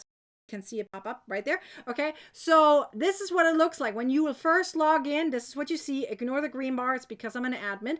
Okay, but you're gonna first familiarize yourself with the 2 lines right there at the top. 2 lines. Do you see those 2 lines? You're gonna tap them, and that's what you're gonna see. First of all, you're gonna see all the products you ever purchased. So a lot of people always ask me, what do I have, what do I not have? This is where you can find it. I get that literally almost daily. I get an email asking, Nikki, I don't know which ebooks I have. What do I have access to and what do I not? Once you log in, this is where you go, okay? You will see my products, the ones you purchased, and available products, the ones you could purchase if you wish. You're not forced to. It's just giving you that option. That way you can distinguish, what do I have access to? What do I not have access to, okay? Then anyways, the next thing you want to familiarize yourself with is that up here. That T makes the font size bigger or smaller, so that way it's easy to read on your eyes. And the next one would be the search bar right there. Do you see the search bar? You can type in whatever you're looking for. Let's say a keychain, a flower, the gnome, whatever you're looking for, you can type it in right there, and it's going to search for you, the entire vault, and you can find what you're looking for. Rita says, hang on, there's a couple of comments I'm saying here. Rita says, this has really helped me. I had a granddaughter that used to come over all the time crochet with me, but she doesn't do that anymore. This is no way of replacing her, but it helps a lot to have somebody to do what I do. Thank you. You're welcome. That's exactly what you want to feel like. You're not alone anymore, right? I personally don't have anyone physically here crocheting with me also, but I have the community, so I never feel like I'm alone, right? So anyways, you have that search feature. So let's say you don't use the search feature. The next thing you're going to want to go through, especially for the beginners in the Crochet Club, watch this tour. It guides you through where everything is, right? Then you want to join the Facebook group, which is very important. Join the Facebook group because that's where the community hustle and bustle is happening, right? You don't want to miss out on that. We also, once you are in the group, this link will work for you, right? Because it's the event in the group that will show you when is the next Zoom chat, when is the next live tutorial. That's all going to be listed right there in the event section, right? And by the way, this is the Zoom link too, right here. So if you're looking for the Zoom link, it's that one right there that will take you over whenever the Zoom is happening, okay? Then we also have special coupon codes that you get access to in the membership at all times. And then we also have a special referral program that is for those who are already in it. They want to look at that.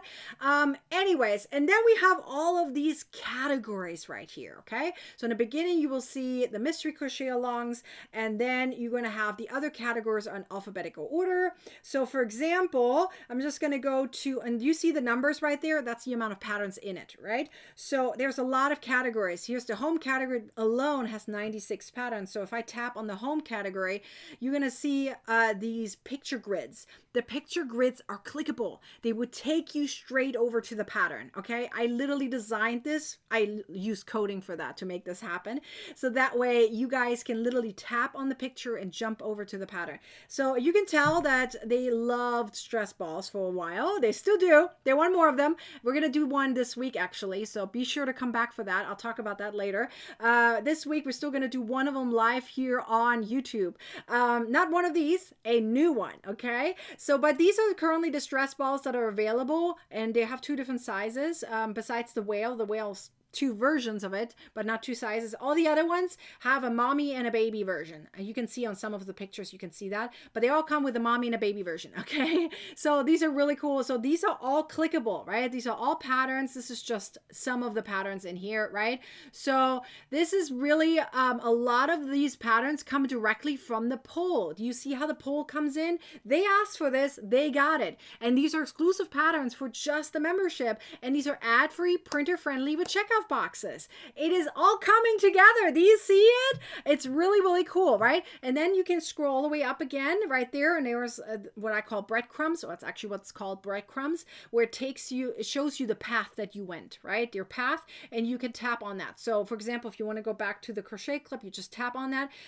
It'll take you back to the home screen, right? So it all comes together, right? You see how the entire picture comes together, all the patterns, all the support, teaching you exactly what you want to be taught, all in the Crochet Club. Let me show you the entire summary of all the different features, but I have one more thing to show you. One more thing. It's very important. Okay, so this is the entire list that everyone who's in the Crochet Club gets access to, okay? This space was created for you, by you, meaning you the ones who ask me these questions, say, can you make this happen? Can you make this happen? And that's what I did, okay? So it is literally better than therapy. It is cheaper than therapy. It is a good way to invest in yourself. You earned this. You get to have something for yourself, not just your children and grandchildren and your hubby or whoever, your spouse, right? Your best friend, whatever, your partner. You get to have something too, okay? Make sure you take care of yourself. This is one way to do it. It's being part of this amazing community that takes care of you at the same time as you should take care of yourself, right? And then you have access to all of this. 6 to 7 virtual meetups every single month. You do not have to attend all of them, but they're there for you, right? More than 600 ad-free, printer-friendly patterns, most with checkoff boxes. A very positive, supportive community of like-minded crocheters. It feels like family. It feels like friends, right? It really does. If you attend the Zoom chats, you're there for for the live tutorials, you are going to feel that. Now, if you're skipping them, right, and you're not watching the replays, you're not going to feel that community feeling like everyone else does. So make sure you attend at least a few of them, so you're going to feel that family feeling. It's really cool, right? You're going to feel like, oh, I know this person. I know this person. Oh, she's back. Yay, right? There's always something going on. Anyways, you also have access to additional resources, first priority and patterns, right? The poll that we talked about. We also have new crochet products added every single week into the community, and you have special coupon codes. I even add inspirational quotes and motivational little stories into the TCC emails that come out every Tuesday.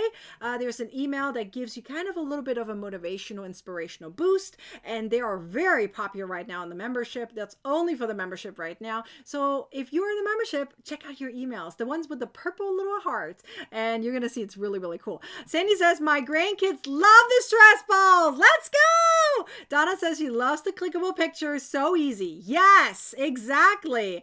It's instilling our hearts. Aww. Let's see. I cannot wait. That's right. I can't wait to see you there too. We're going to have a lot of nanas there. All right. So, but there's one more thing I want to show you, and that's very important. I gotta have to move my yarn here a little bit because I want to show it to you. Actually, I'm going to show it to you as a picture today. That way we can cover some of it, and I'll show it to you kind of on the side. Okay. Oops, I clicked on the wrong thing. Hang on. I wanted to move this guy because I wanted to show you a picture, and that is the picture of our box. Now, these are mystery boxes. You don't know exactly what's in it. You can kind of see it on the side. I talk about it. So one of the things is it gonna be a drawstring bag you're going to get, or is it going to be a little pouch? Now, who's getting that? That's the first question, right? And it says right there that if you're a new annual member and you live in the US, you're going to get one of these boxes, okay? So just join us as a new annual member, and if you just did, let us know so we can celebrate you. You're going to get one of these boxes. Only until October 10th, though, so this is a special promotion where I'm shipping out these boxes. I ship them out. I pay for shipping. But that is why you have to live in the US and be a new annual member. The value of each box is about $50 on average. So anyway, so this would be one. You either get the drawstring bag or the pouch. It's going to be a mystery. I have all the boxes pre-prepared, so I don't know what you're getting. I don't know. I can tell you that I'm not shipping out wool, if in case anyone's asking for that. The other one would be you could get, hang on, I'm going to see if I can hold it properly. You're either going to get a set of this or a version of it, right? Or some of these, right? So this is some leftover ones that I have from Twice Sheared Sheep. So some of the boxes will see that. There's some stitch markers, a little tin, and a quick gauge, right? Or it would be one of these guys, which is a hook, pair of scissors, and a little notebook that also has a ruler on the side. So again, I have some of these available. Not a lot, so it's going to be a version of that, right? We also have some custom-made stickers. I made these stickers. Right? It's either a sticker sheet or some stickers. These are really fun. I love designing these. So I made these all myself. I printed at home, cut out myself. Yes. And then this one even comes with a little magnet. So some of them might have some magnets in there. We also have some keychains. So let me show you the keychains. We have some different types of keychains, right? This one is a small one and we have a big one. You may get a bigger magnet in replacement of that, but it's like one version or the other, right? Then we also have some really cool pins that you can put on your project bag, right? And then everyone gets some kind of tapestry needle, okay, as well as this keychain that is also a measuring tape. So every box has one of these. So everyone gets one of these. And then it's going to be 1, 2, or 3 different skeins of yarn, right? So I have some leftover yarns from the Hirschner's promotion. So some of them get one of these, 1 or 2, depending on the weight. I have to go by weight. Each box is a maximum of a pound, right? So, or is it a pound? I think it's is it a pound? I have to double check. 16 ounces. Is 16 ounces a pound? I don't know. I don't know the conversion, but it cannot be over 16 ounces. Is 16 ounces a pound? I don't know. Anyways, I cannot go over 16 ounces in my system. So I add as much as I can to not go over the limit, right? So it's can be 1, 2, 3 different skeins, but you also get these little cheat sheets for yourself, right? How to access everything in the Crochet Club. And then this little cheat sheet that talks about the hook sizes and stuff. So you always have something there with you, right? So that is what's inside the box. Are there any questions about the box? Let me know. But I do want to show you why you are getting one of these boxes if you join, whoopsie daisy, if you join as an annual member. This is the price breakdown. This is what a lot of crocheters always want to know. It's like, Nikki, how much is it? That's a lot of cool content, but how much is it? This is what we have right now. It is 25% off with that coupon code. You have to use that coupon code, okay? Make sure you do. Let me grab the link real quick and I'll put it into the comments. Let's see. Francis says, yes, 16 ounces a pound. Oh my gosh, I'm so glad I said this right. I was like, going back and forth. It's 16 ounces a pound. Thank you, Francis, for confirming. Okay, I just put the link in it. So this is the link that I put into the comments. So that's how you can join us, okay? So the annual with that coupon code goes down to $104.25 for the first year. So if you break that down into monthly, if you would break it down in your math, right, in your math brain, it would be $869 a month. This is just to compare to the other ones, the other levels. So there's 3 levels, okay? You all get the same content.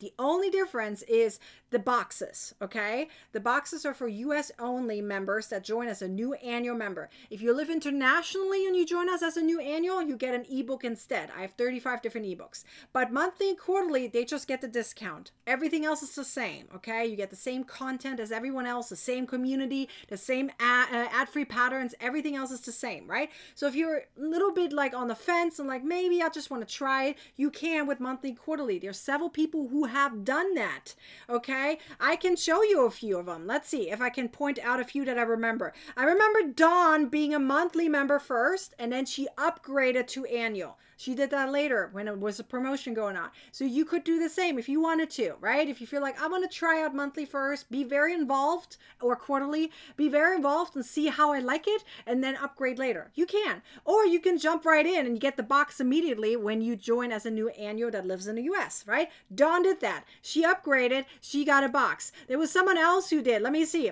If Nancy is still here, let me know, because Nancy just did this morning. She was also monthly, quarterly before at different times, and now she's an annual. Okay, Nancy did too. Let me actually celebrate everyone who has joined so far. Woohoo! There are several who have upgraded, which I'm super happy with. Let's see. Yes, Don says, I was a monthly member for a long time. It is so totally worth it. You also save more money in the long run. You can see that, right? The price is much cheaper in the long run if you absolutely love it. Tammy said, that's what I did. See? I'm not making this up, right? Michelle says, CCC great. I love it. Yay. Yeah, seriously, we have so much fun in the Crochet Club. And if you're an annual member, you don't have to worry about it for a while. You just put in your calendar, right? You know when your annual payment is going through. It's an automatic renewal unless you cancel. And that way you're good to go, right? You get to enjoy the community without any additional fees or anything. And you save more money in the long run. So that might be something you want to think about. 80% of the members did. See, Nancy says, yes, I'm still here. And Nancy did. Nancy did upgrade this morning. Yay! Donna also says, yes, I started as monthly, then upgraded later. It was the best thing I did for myself. See, I'm just saying, okay? Many different options. Join us as a monthly, quarterly, or annual. The annuals right now get the box if they live in the US, okay? Let's see.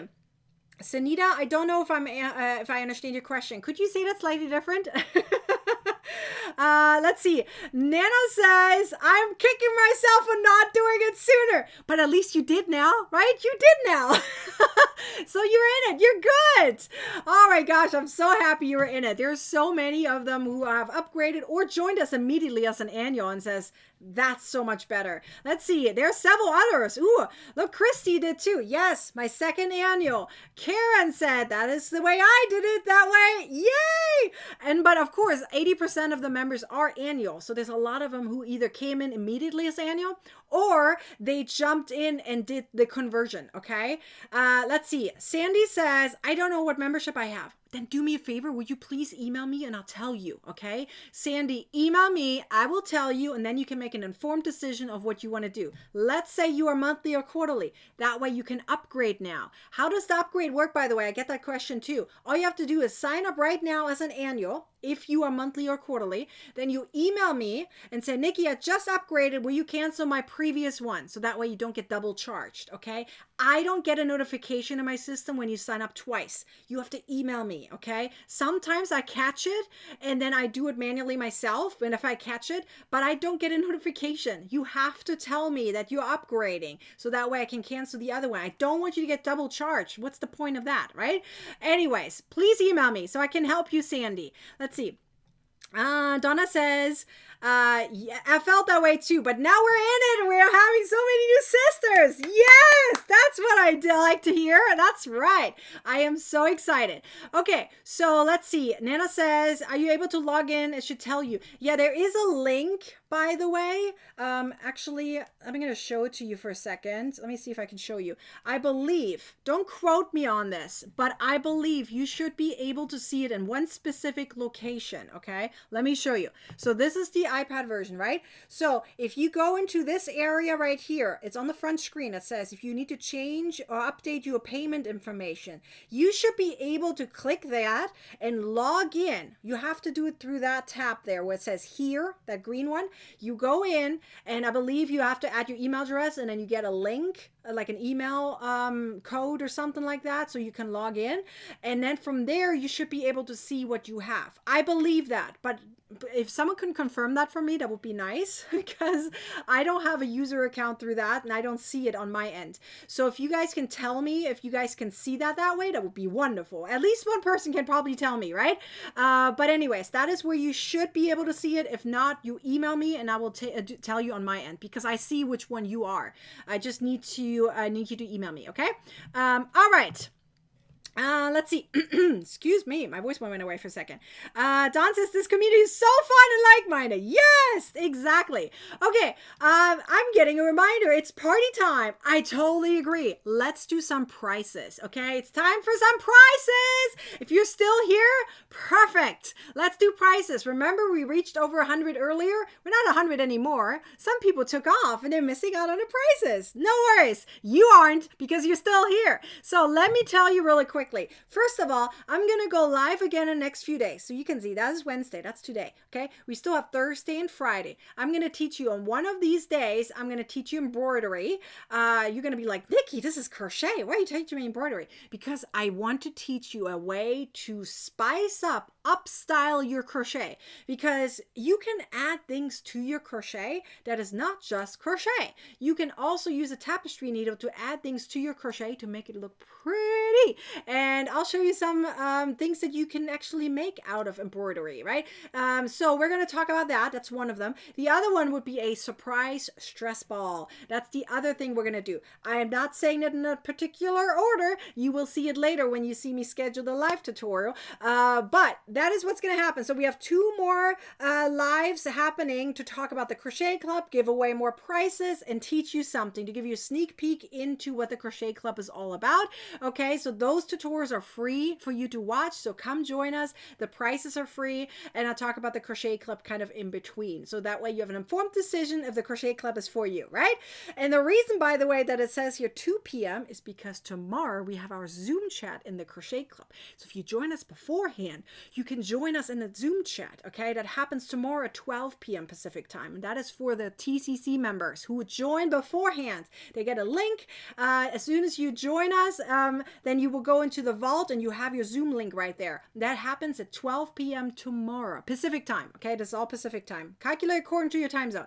And then right after the Zoom, we're going to meet back here on YouTube, okay, at 2 p.m. Pacific time, and I'll teach you something new. Sounds good? Now, let's go ahead and do some prizes. So what can you win? Here's our spinning wheel, okay? This is what you can win, okay? Let's go through it. It will be $10, $15, or $20 off an ebook. I have 35 different ebooks, so something to pick from, a free ebook, 5 or 10 PDF patterns of your choice from my Ravelry store, 10, 20, or $30 Ravelry coupon code, or a yarn box. Now the yarn box is US only. If you land on it and you're international, you get an ebook instead. Okay, let's see. Azealia says, I tried to embroider. Awful experience. I don't like it. Well, I guess maybe you weren't introduced the way we do it as crocheters. You might want to listen to the crochet version of that. As if you are a crocheter in mind, which you probably are, that's why you're here.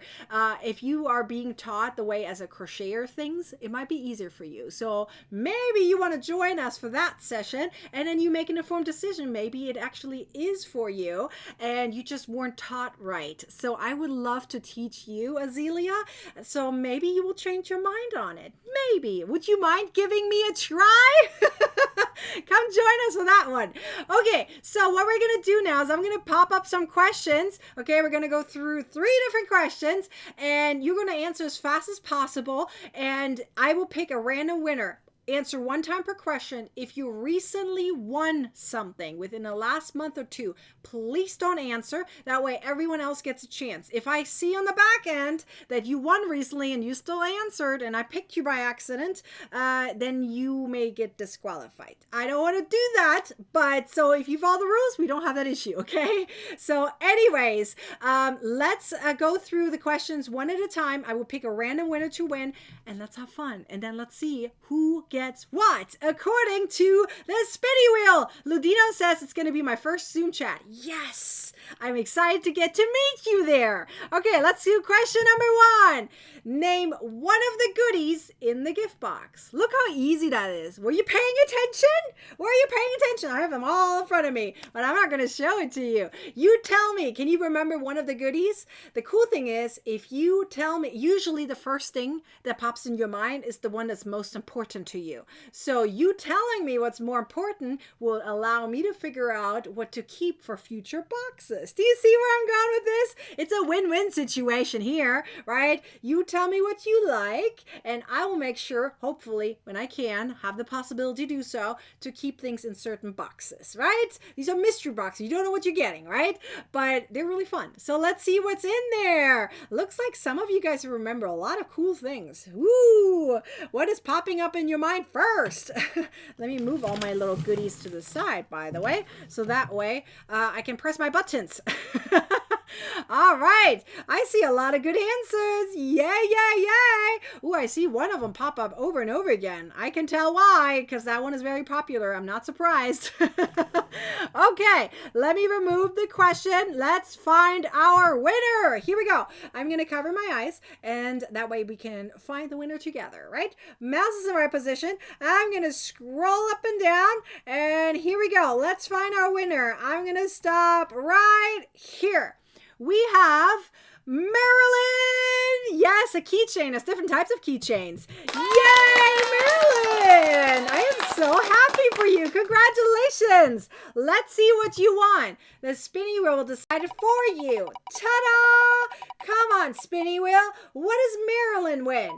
She won a $20 Ravelry coupon code. Woohoo! I'm going to show my email address later so that way you get in contact with me and get access to your coupon code, okay? Hi, Marilyn. I'm so happy for you. Congratulations. Okay, so let's go to question number 2. Are you ready for question number 2? Question number 2 is name the 3 different ways that you can join the Crochet Club. Remember, there's 3 different ways, 3 different levels. Let's see if you remember all 3 different levels. Name all 3 different levels. I want to hear all 3 of them. All 3 of them. Put them into the comments. I'm going to take a little sip of water because my throat is getting dry. I'm talking a lot, so I need a sip of water. This is a live show. We don't have any advertisement breaks. I can't take sip of water in between like all the showmen do. Okay, I have to do it while you guys watch me. Anyways, let's see. I can see some good answers coming in, which are correct answers. Now it just depends on who's going to win. Here we go. Let's see. Pure Joy came back, says, my aunt called me when you explained this. Oh no! Hopefully you can see the other comments so you can still answer. Okay, one time per question. Let's answer. Name all 3 different ways you can join the Crochet Club. Here we go. I'm going to remove this question. Let's find a winner. I'm going to scroll up and down. Let me see. Mouse is in the right position. Yep. Okay, here we go. Scrolling. I'm not determining beforehand. You can see my eyes are close. I cannot see who's going to win. I'm just going to stop at a random person, and I'm going to stop right. How about here? We have Marcy Johnson. Congratulations, Marcy. Yes, that's the correct answer. Monthly, quarterly, or annual. There's 3 different ways to join the Crochet Club. Now the question is, which one are you going to pick, right? All right, let's see what the spinning wheel says that Marcy won. Marcy won. Ooh, a free yarn box. Marcy, are you in the U.S.? Then you just got a free yarn box. Yay, you. Now, if you're international, you get an ebook. It's fine. It's still huge value. Sometimes the ebooks have a bigger value than the gift box. I want to point that out, okay? I want to point that out. An ebook is not a lower gift. It is sometimes a bigger gift than the yarn box. I just want to point that out. Okay, so either way, you have an amazing gift you just got, Marcy. Congratulations to you. Okay, we have one more question. But before I get there, I just want to remind you really quickly, because it's important, okay? We're going live again, okay? Did you take a screenshot of this? You got to remember this. You want to come back to this, okay? Thursday and Friday, tomorrow and the day after, I'm going to talk about the Crochet Club again. I'm going to teach you something beforehand, just like I did today, okay? And we have prizes again. So come back for that. If you didn't win today, you have another chance, okay? 2 actually. So come back. We want to see you there. So let's do question number 3. Question number 3. Are you ready? Question number 3 is... name the 2 different ways we meet virtually. Ooh, what happened? It's got cut off there a little bit. Let me make that smaller. Whee! Okay, let's do this again. There we go. Name 2 different ways we meet virtually 6 to 7 times a month. So this is the summary of all the times we meet, but there's 2 different ways we do. How do we meet virtually? How do we meet virtually so that we have an interaction live happening? You tell me. There's 2 different ways we meet virtually in the Crochet Club. In the Crochet Club. I didn't write it down, but that's related to the Crochet Club, right? 2 different ways we meet up, but in total it is 6 to 7 virtual meetups every single month. How do we meet up? So that way you can really feel the community feeling. You come together as a community. You find your bestie there, right? We have fun together. We talk about all kinds of things, yarn, crochet, in the world, pretty much. There are sometimes questions that are coming from me, my personal life, which is fine. That's why we have fun. This is kind of why we are. We're best friends, right? So let's see. Looks like everyone knows the answer. Oh, the answers are flying in. Okay, so here we go. I'm going to remove the question. Let's find our winner. Here we go. Cover my eyes. Mouse in right position. Yep. Okay. Zoom up and down, zooming up and down, scrolling up and down. I'm kind of answering the question here at the same time. Whee! I'm going to stop. I'm going to stop here. Okay, we have Sandra. I had to double check to make sure I'm clicking on the right one because I was almost in between. Almost, but I wasn't. Hang on, I got to do my kitty cat. Sandra! Congratulations! Yes, you all said it right. It is either the Zoom chat or it's the live tutorials. That was a knot on my tongue. Yes, Sandra! Okay, let's see what Sandra won. Here we go. Sandra won, according to the spinny wheel, it looks like a free mug. Yay, Sandra! Congratulations! All right, we have 3 winners today. I am so happy for y'all. Okay, so remember that we have another live tutorial happening next few days. 2 more times, okay? So make sure you come back for that. And here's my email address. All the winners, here's what you're going to do. For the winners, please email me, okay? Put in the subject line, winner of the price, So I'm the winner of XYZ price and the date. I want the date in the subject line. Take a screenshot, a picture of you winning that shows the price, and send it over to me. Meaning, I want you to confirm to me that you are the winner. I've had a few people pretend to be winners, and that's not a fun experience. Not on me and not on them. Okay, so make sure you send me a screenshot showing that you were the winner, where your name is displayed and the winning price, and the subject line should be winner of the price and the date. The reason I do that is because easily that way I can go back and see, when did you win? Okay, have you been winning at least too many times? You see what I'm saying? Okay, so it's kind of like a record keeping for me and for you to prove that you are the winner. Yes! All right, let's see. Nana says my first Zoom tomorrow. That's right! I'm so excited for y'all to join us. Woohoo! All right, so anyways, even if you have a question for me about the Crochet Club, about the tips in the beginning, email me. This is my email address right there. The another version would be support@nikkishomemade.crafts.com, or reply to one of my newsletters. That's another way to get to me. Okay, so email me, please. Okay, let me remind you really quickly that you have right now an ability to get one of these gift boxes if you join us as a new annual member and you live in the US. Okay, that is your chance. Only until October 10th. We also have a coupon code, so that way for no matter which level you join us at, okay, you get a discount. So make sure you apply it to get your discount. Come join us, become the Crochet Club member, and you get all of these features. No matter which level you join us in, you can get all access to this. It's literally an all access membership. Invest in yourself. Make this happen for yourself. You get to have it. You earned this, right? You worked hard. You get to have this for yourself, okay? Like everyone else gets to have something for themselves. You get to have this too. You get to make sure that you feel better. I sure hope you're making this investment in yourself, so that way you can be part of this amazing community. We would love to have you join us. We would love to welcome you with open arms, celebrate you, be excited with you. Maybe you can join us with the Zoom chat tomorrow. Let's see. Betsy says, please join TCC. See, Betsy wants you to join. She wants you to join. She needs another bestie. So come join us. It would be amazing for you to be part of it. I hope to see you guys back here tomorrow and Friday for more live tutorials. Until then, bye-bye. See you in the Crochet Club.